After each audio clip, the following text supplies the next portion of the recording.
Bonjour à toutes et à tous et bienvenue dans cette nouvelle édition de MJC TV. Il est vrai que cette émission est un peu nouvelle car réalisée entièrement par une équipe d'élèves de Terminal Pro SN, autrement dit système numérique, option ARED, traduisez audiovisuel, réseau et équipement domestique. Notre équipe technique se compose aujourd'hui de Jérémy, Amaury et Mathis, que vous voyez en ce moment aux différents postes de la régie. La partie vidéo avec Amaury, la partie audio avec Mathis et le magnéto assuré par Jérémy. Ces jeunes ont préparé différents reportages pendant leurs 8 semaines de stage. Un retour sur le passé avec le marché de Noël en décembre 2018. Un autre sujet avec l'exposition Gérard sur les rats organisée par Éric Lardenois. L'actualité a permis à ces jeunes de réaliser de belles images sur la Grande Marée qui a eu lieu il y a seulement quelques jours. Ce n'est pas tout à fait vrai que ces élèves ont été les seuls à organiser cette émission MJC TV. Moi-même, qui a été sollicitée à leur demande pour présenter et animer cette édition, j'ai eu l'occasion de faire mon stage de découverte de classe de 3e pendant leur séjour à MJC Vidéo TV. Une de mes activités a consisté à réaliser un reportage sur mes collègues de terminale. En quelques minutes, voici le résultat de mon travail. Dans le cadre de mon stage obligatoire en entreprise de 3e, j'ai réalisé un reportage exposant le travail d'autres stagiaires de Terminal Pro SN, autrement dit système numérique. Amaury, Mathis et Jérémy ont accepté de répondre à mes questions. Pourquoi ont-ils choisi cette filière professionnelle SN? Alors j'ai choisi cette filière car il y avait le domaine de l'audiovisuel qui me passionnait beaucoup, car moi j'adore faire des montages vidéo et j'adore le domaine du cinéma. J'ai choisi d'abord cette filière pour l'audiovisuel parce que l'audiovisuel me plaît énormément, surtout le domaine de l'audio, parce que moi à la base je voulais être régisseur son. Un stage obligatoire pour ces élèves de Terminal Pro. Oui, c'est obligatoire pour valider notre bac. Ouais, comme on est en formation professionnelle, on est obligé de faire des stages. Donc en seconde, on fait des stages 6 semaines dans l'année et après en première et en terminale, on fait 8 semaines. Ils ont choisi de faire un stage à MJC Vidéo TV. Pourquoi? J'ai choisi la MJC Vidéo TV parce qu'on m'en a beaucoup parlé et puis parce que ça m'intéressait vu ce qu'on m'avait dit dessus. Un stage de combien de temps? On est en stage pendant 8 semaines. Que pense-t-il de cette durée de stage? Je pense que c'est encore trop peu parce qu'on n'a pas le temps non plus d'apprendre trop de choses. On a le temps d'apprendre mais de manière générale. C'est pas assez pour voir tout ce qu'il faut. Pendant ce stage, beaucoup d'activités leur ont été proposées. Lesquelles les ont particulièrement marquées? L'activité qui m'a le plus marqué, c'est plus la profondeur de champ, parce que je trouvais ça super intéressant. Les interviews, car c'est difficile à réaliser. Ils ont découvert de nombreuses techniques lors de ce stage. Alors dès la première semaine, on a appris tout le fonctionnement d'une caméra. J'en ai appris énormément sur la caméra. Après on a appris le cadrage, la profondeur de champ. On a aussi appris toute la connectique d'un plateau télé à la régie. Et c'est super intéressant. Alors on a appris tout le fonctionnement d'un caméscope, le montage, les interviews, le cadrage, la connectique et comment faire une émission. Ce stage a-t-il modifié l'idée qu'ils se faisaient du métier? Oui, ça m'intéresse énormément et ça m'intéresse encore plus maintenant l'audiovisuel. Ah oui, carrément. Maintenant l'audiovisuel me passionne encore plus et ça me donne envie de continuer plus tard dans des études supérieures. Vous avez entendu des jeunes qui se préparent à leur avenir professionnel avec beaucoup de sérieux. J'ai remarqué l'enthousiasme de Mathis, Jérémy et Amaury pour toutes les activités qui leur ont été proposées. Attention.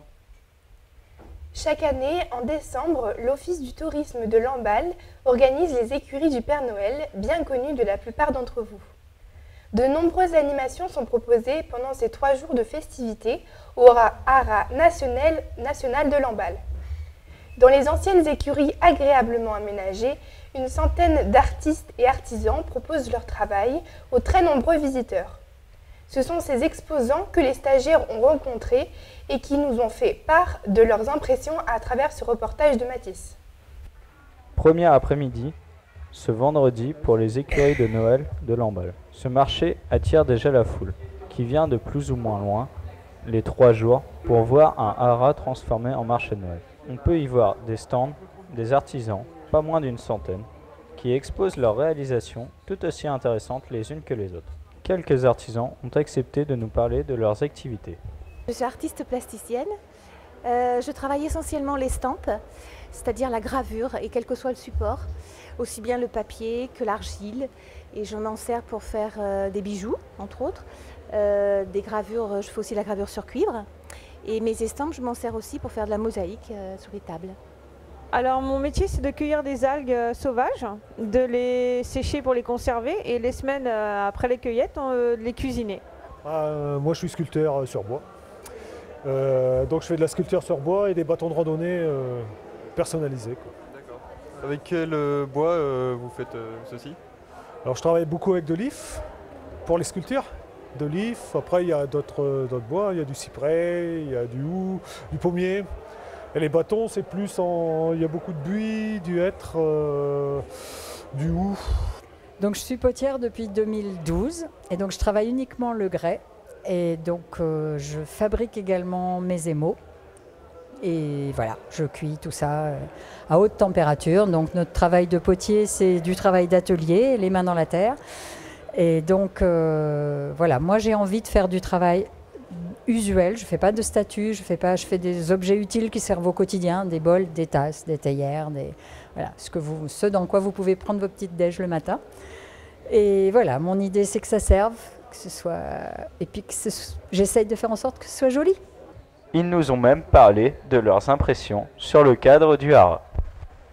C'est un superbe bâtiment, moi, je trouve ça absolument génial, c'est la première fois que je viens et je suis venue m'installer hier, j'ai croisé des chevaux. Je trouvais ça juste magnifique, quoi. Voilà, les chevaux la veille, nous le lendemain, les chevaux le surlendemain. Et le lieu est superbe, superbe. Formidable, hein. Il y a énormément de monde, beaucoup d'activités à l'extérieur. Donc c'est pour ça que je pense que c'est un marché qui plaît énormément à beaucoup de gens. Voilà.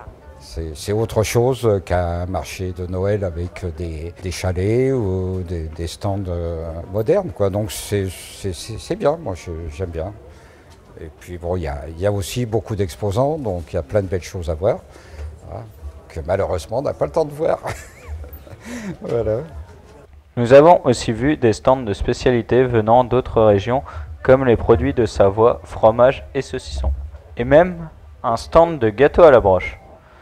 C'est une spécialité montagnarde que nous explique Monsieur Belay. Nous ici c'est le gâteau à la broche, donc voilà, c'est un biscuit, donc une pâte de 4 quarts qui est cuite, donc sur les broches que l'on voit par là-bas.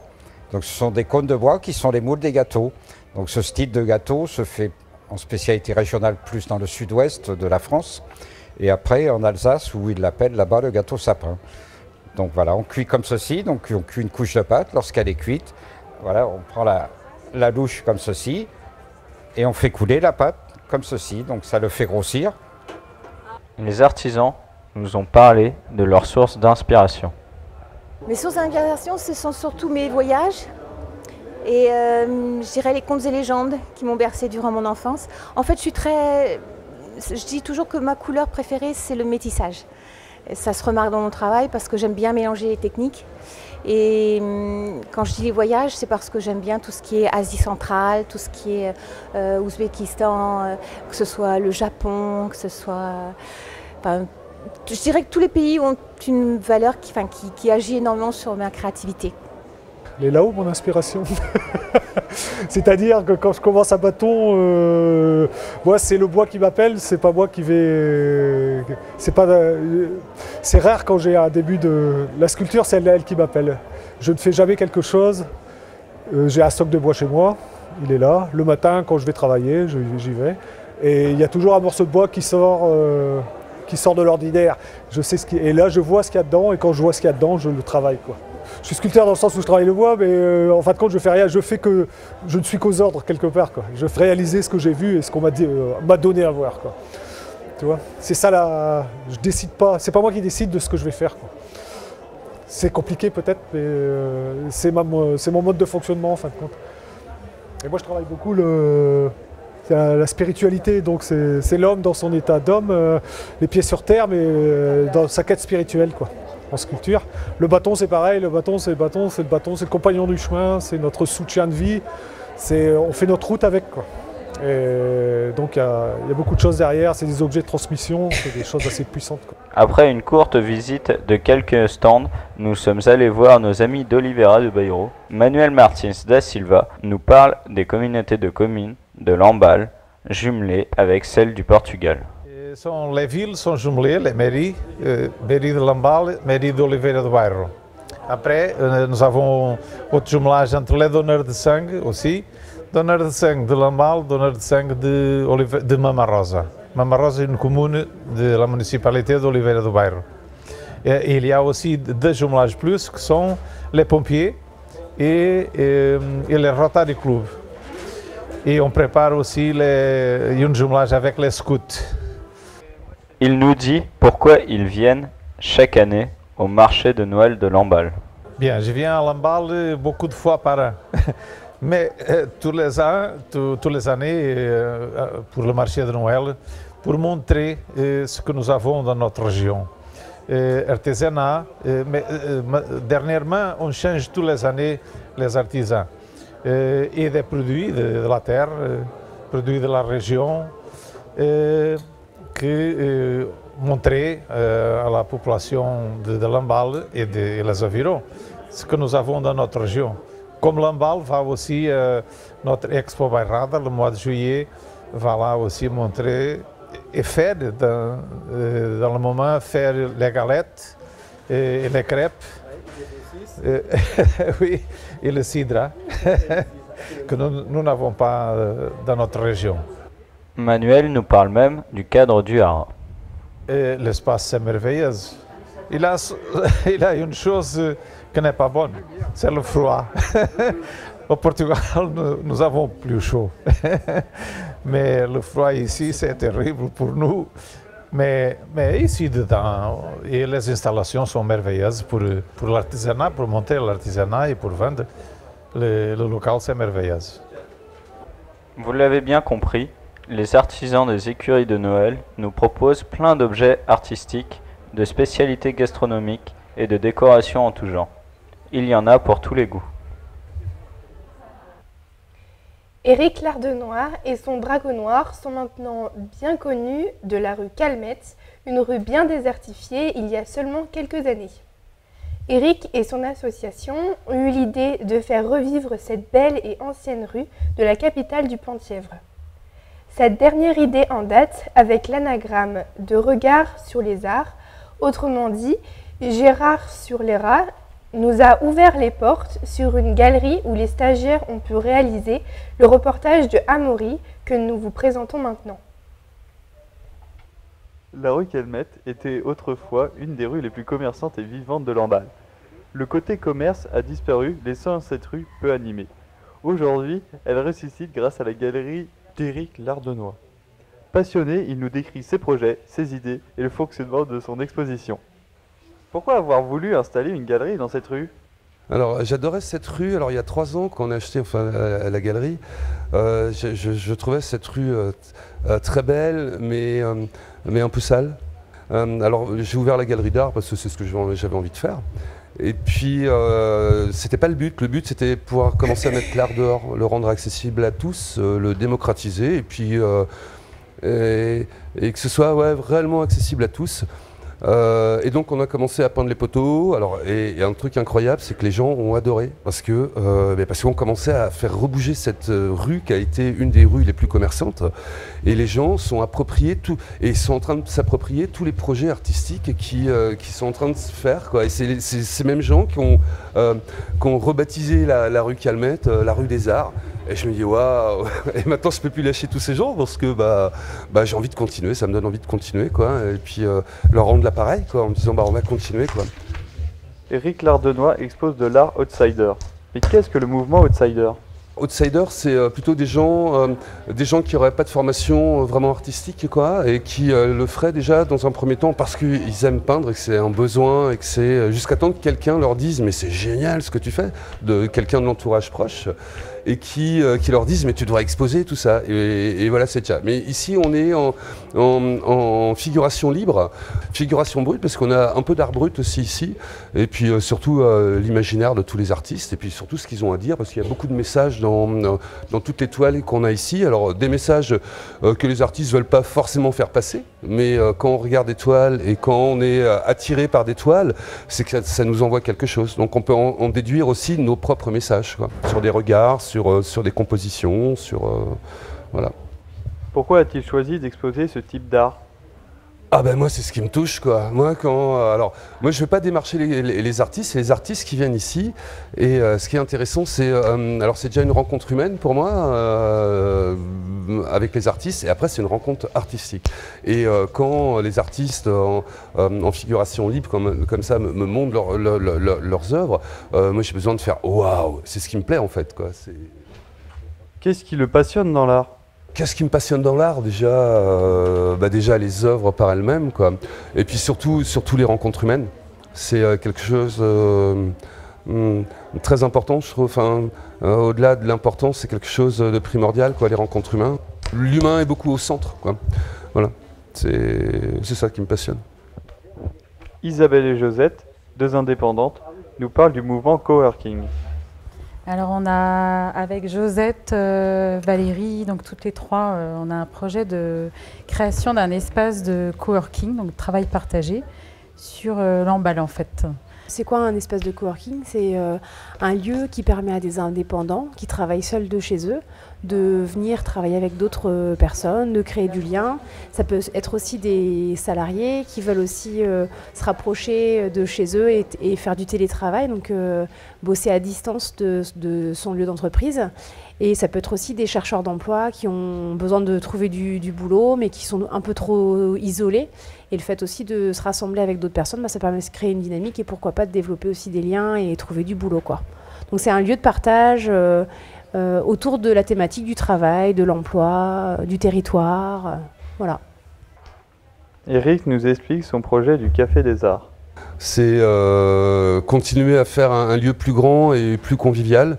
Et surtout, le Café des Arts, ça va être aussi un lieu où il va se passer beaucoup d'art vivant, parce qu'on a l'art plastique ici, mais on travaille aussi en art vivant, on a des expériences poétiques. Alors bon, nous, ce que je veux dire, on n'est pas sur le divertissement et on n'est pas sur le spectacle, on est plutôt sur de l'expérience poétique, des choses qui sont créées spécialement pour le lieu ou pour une idée que les artistes pourraient avoir. Donc voilà, en art vivant, on va avoir par exemple aussi des cafés philo. Ça c'est aussi, pour moi, c'est des expériences poétiques quand on discute autour d'une phrase philosophique, quoi. Par exemple, qu'est-ce que l'art? Ça pourrait être ici. Il va y avoir aussi un cercle des poètes qui est en train de se créer, il va y avoir de l'art-thérapie. Voilà, pas mal de choses qui sont en train de se mettre en place parce qu'on a des talents qui ont envie de devenir partagés. Éric Lardenois a réussi à faire revivre la rue Calmette grâce à sa galerie d'art moderne et attire ainsi la curiosité des visiteurs. Nous recevons aujourd'hui sur notre plateau Monsieur Hervy, professeur au lycée Pro Sacré-Cœur de Saint-Brieuc. Bonjour. Bonjour Charline. Que pensez-vous des reportages que vous venez de voir, surtout sur la réalisation et la technique? J'étais assez impressionné par le travail des élèves, de toute l'équipe, parce qu'il y a, vous ne voyez pas, mais il y a une trentaine de personnes peut-être sur le plateau. Dans les reportages, c'était de belle qualité. J'ai remarqué le cadrage, j'ai remarqué... surtout, c'était intéressant, le four était intéressant sur le côté vie locale, vie associative. Non, c'était très intéressant. Pensez-vous que vos stagiaires soient capables de réaliser une émission de télévision? Dites-nous vos impressions. J'étais un peu surpris de la qualité du reportage, de la qualité de la réalisation aujourd'hui. J'étais en régie tout à l'heure, j'ai vu qu'ils étaient très concentrés sur sur leur travail, beaucoup de tension, parce qu'on sait que c'est pas évident, régler les problèmes techniques de dernière minute, etc. Puis bon, aussi grâce tout l'équipement qu'ils ont, leurs tuteurs, je pense qu'ils n'avaient pas eu, ils avaient tout en main pour réussir, oui, en tout cas. Ouais. Et puis, de toute façon, on essaie de leur faire confiance. Je pense que leur tuteur leur a donné tout en main. Bien que ce soit une thématique qui ne soit pas abordée, ou très peu abordée, malgré ce qu'ils ont dit dans le reportage, là où ils sont, en filière ARED, c'était une petite partie de l'ensemble de ce qui est abordé. Mais ils se sont bien débrouillés quand même. Ouais. Merci beaucoup, je reviendrai vers vous plus tard. Les marées, phénomène bien connu en Bretagne, n'a pas échappé à la curiosité de nos stagiaires. Malgré le froid intense, les courageux stagiaires ont sorti leurs micros et caméras pour vous montrer les images qui vont suivre dans quelques instants. Ils ont invité Jean-Luc Guézigou qui nous a expliqué longuement tout ce qu'il faut savoir sur les marées. Et maintenant, place aux images de Jérémy, Amaury et Mathis. Ce mardi 22 janvier 2019, nous avons retrouvé Jean-Luc Guézigou, président de l'association Une chaloupe pour Daouet, qui nous présentera le phénomène des grandes marées. Je m'appelle Jean-Luc Guézigou, je suis le président de la Pauline, une association qui gère un vieux gréement à Daouet. Les marées, un curieux phénomène. Jean-Luc nous en parle avec plus de détails. Mais à quoi sont dues les marées ? Les marées, c'est un phénomène qui est dû à l'attraction lunaire et un petit peu à l'attraction solaire. L'attraction, vous savez, c'est le fait d'attirer quelque chose. Tout corps céleste dans l'univers provoque une attraction, c'est-à-dire il attire les autres. Mais comme chacun attire plus ou moins fort suivant sa taille et sa densité, la Terre est une des planètes de notre système assez dense. Je crois que c'est une des plus denses de notre système solaire. Et le Soleil qui est bien plus gros que la Terre est beaucoup moins dense. La densité, vous savez ce que c'est la consistance et l'épaisseur et la masse. La Terre étant assez dense, attire c'est pour ça d'ailleurs aussi qu'on a la gravité et qu'on ne flotte pas dans l'air, attire tout ce qu'elle peut autour d'elle. Donc elle attire la Lune, mais la Lune ayant elle-même une attraction, va aussi attirer ce qui se situe sur la surface de la Terre. Et les parties mobiles qui sont sur la Terre, comme l'eau, et donc l'eau qui est mobile va être attirée par la Lune et un peu par le Soleil. Un peu par le Soleil parce que le Soleil est beaucoup plus loin, bien qu'il soit beaucoup plus gros. Comme il est beaucoup plus loin, la force d'attraction du Soleil sera 2 fois moins forte que l'attraction provoquée par la Lune. Alors, j'en viens maintenant à la question. La Lune tourne autour de la Terre et elle met 28 jours pour faire le tour de la Terre. Elle met 28 jours, un quart. C'est ce qui fait que tous les 28 jours, un quart, elle va se retrouver au même endroit. Donc, la Terre tournant, elle en 24 heures, il va donc y avoir un retard de 50 minutes. Ces 50 minutes de retard expliquent la marée qui va avoir du retard aussi.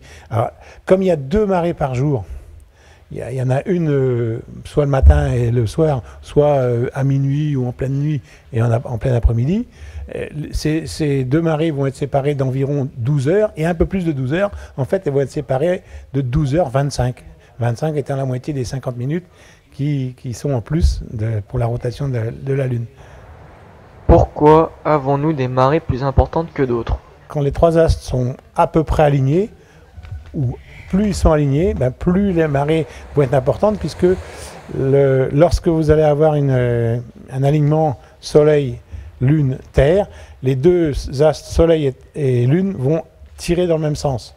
Donc l'eau va être attirée beaucoup plus fortement et ça va donc provoquer une plus grande quantité d'eau en mouvement, donc des marées plus fortes. A l'inverse, et ça s'appelle, alors je vous le dis comme ça, ces périodes où le Soleil et la Lune sont alignés avec la Terre, ça s'appelle la syzygie. Syzygie, ouais, c'est un nom, ça fait bien de le dire, ça fait savant. Inversement, lorsque le Soleil et la Lune ne tirent pas dans le même sens, n'attirent pas l'eau dans le même sens. Lorsqu'il y en a un qui, on va dire, attire vers le nord et puis l'autre, on va dire, vers l'est, quoique ça ne veut rien dire ça veut dire que ça forme un angle à 90 degrés et l'un et l'autre tirant dans des directions opposées, l'eau va être attirée un petit peu par les deux et donc ne va pas monter ou ne va pas descendre très bas. Ce sera la période des mortaux, c'est-à-dire ce sera le contraire des grandes marées. Le marnage, Un mot peu connu du grand public. Mais à quoi correspond ce drôle de terme? Le marnage, c'est donc un terme qu'on utilise quand on parle des marées. Le marnage, c'est la différence de hauteur entre une pleine mer et une basse mer. Donc entre une marée haute et une marée basse. Dans certains endroits du sud de la France, sur les côtes de la Méditerranée, les marées sont très peu présentes. Mais pourquoi? Alors, il y a des marées en Bretagne et on va dire sur toute la côte de la Manche et de l'Atlantique, depuis donc même bien plus loin que ça, en Norvège, il y a des marées, surtout de la côte ouest du continent européen, donc même l'Espagne, le Portugal et même le Maroc. Et il n'y en a pas en Méditerranée. Quand on dit le sud, c'est que en Méditerranée, hein, parce qu'il ne faut pas dire qu'il n'y a pas de marée dans le Pays Basque, par exemple, parce que là, il y a des marées moins fortes que chez nous, mais il y a des marées. Alors pourquoi il n'y en a pas en Méditerranée? En fait, il y en a, parce que l'eau, elle est universellement attirée par la Lune ou par le Soleil. Hein. Il n'y a pas de racisme dans les endroits, mais c'est tout simplement que la Méditerranée étant une mer fermée, l'eau est limitée et une mer fermée profonde en plus. La Méditerranée, il y a quand même des endroits où ça va jusqu'à 4000 mètres de profondeur. Donc la mer étant fermée, pratiquement, hein, le détroit de Gibraltar, il y a combien? 20 km, même pas, je crois. Donc l'eau ne peut pas beaucoup bouger à l'intérieur de cette prison un peu.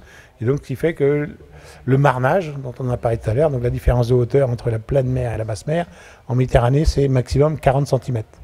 Alors que chez nous, ici, dans la baie de Saint-Brieuc, aujourd'hui et demain, ça va être 12,60 m. Le maximum qu'on puisse avoir, c'est 12,85 m. Dans la baie du Mont-Saint-Michel, et un peu plus loin par là-bas, c'est 13,60 m. C'est la troisième baie au monde. La baie du Mont-Saint-Michel, c'est la troisième baie au monde pour l'amplitude des marées, pour le marnage. La plus grande se trouve au Canada. Un autre mot encore mal connu, l'estran. C'est encore Jean-Luc qui nous l'explique. L'estran, c'est la zone de balancement des marées. Alors j'explique le balancement des marées. Et bien l'estran, c'est toute la zone qui est tantôt recouverte par la mer, tantôt découverte quand c'est marée basse. Donc l'estran, c'est ce qui va de la plus basse mer, qu'on appelle le zéro des cartes, c'est-à-dire là où la mer ne peut pas se retirer plus loin. Ça va du zéro des cartes jusqu'à la limite maximum, là où la mer peut monter. Nous pouvons constater que le phénomène des marées trouve l'essentiel de son explication dans l'astronomie. Malgré les nombreuses avancées dans ce domaine, il reste encore beaucoup de choses à découvrir et ça n'en reste pas moins un phénomène plutôt dangereux.